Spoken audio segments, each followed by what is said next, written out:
Hi friends, எல்லோருக்கும் வணக்கம். Welcome back to mom 60. இன்றைக்கி நம்ம மீதமான பஜ்ஜி மாவை வச்சு இன்றைக்கி ஒரு சைட் டிஷ் பண்ண போகிறோம். பிரேக்ஃபாஸ்ட்டுக்கு இட்லிக்கு சூப்பராக இருக்கும். இது ஃபஸ்ட்டாக இன்றைக்கி தான் ட்ரையல் பார்க்குறோம். ஓகே ஃப்ரெண்ட்ஸ், வாங்க வீடியோக்குள்ள. ஃப்ரெண்ட்ஸ், இன்றைக்கி சண்டே என்ன பண்ணியிருக்கோம் பார்க்கலாம்.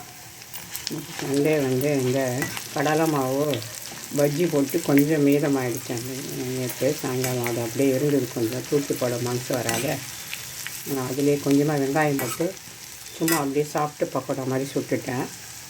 கொஞ்சம் கொஞ்சம் கெட்டியாக சுட்டு வச்சுருக்கேன் பாருங்கள் பக்கோடா. இங்கே கொஞ்சம் வடகறி மாதிரி பக்கோடா குருமா தான் பண்ணியிருக்கேன். இது கொஞ்சம் இதில் போட்டுக்கலாம். ஒரு செட் போட்டேன். இதுவுமே நல்லதாக இருக்கும். போட்டுட்டு காட்டுறேன் உங்களுக்கு.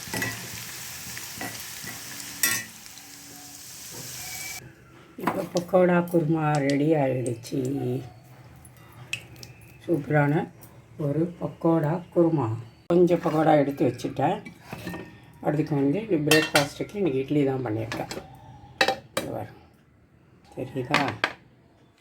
இதுதான் இன்றைக்கி எங்கள் வீட்டில் சண்டே பிரேக்ஃபாஸ்ட்.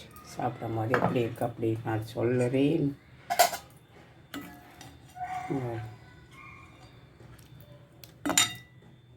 இப்போ பிளேட்டில் எடுத்து வச்சுருக்கேன் சாப்பிட்றதுக்கு.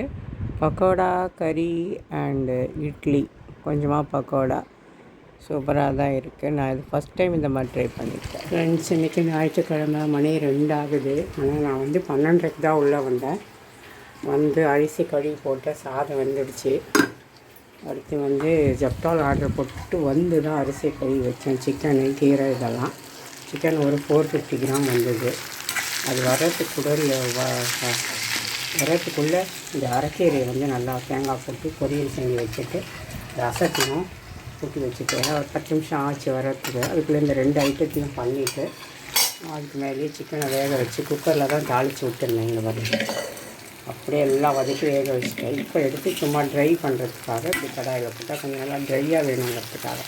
நீங்கள் அப்படியே செமி கிரேவினா குக்கரோட கூட இறக்கிடலாம். அது கொஞ்சம் கிரேவி எடுத்து வச்சுட்டேன். எங்கே என் பொண்ணு சாப்பாடு சாப்பிட மாட்டேன். அதனால ப்ரெட்டு டோஸ்ட்டு பண்ணி வச்சுருக்கேன். இதுதான் ஃப்ரெண்ட்ஸ் இன்றைக்கி எங்கள் வீட்டில் சமையல். உங்கள் வீட்டில் என்னன்னு சொல்லுங்கள்.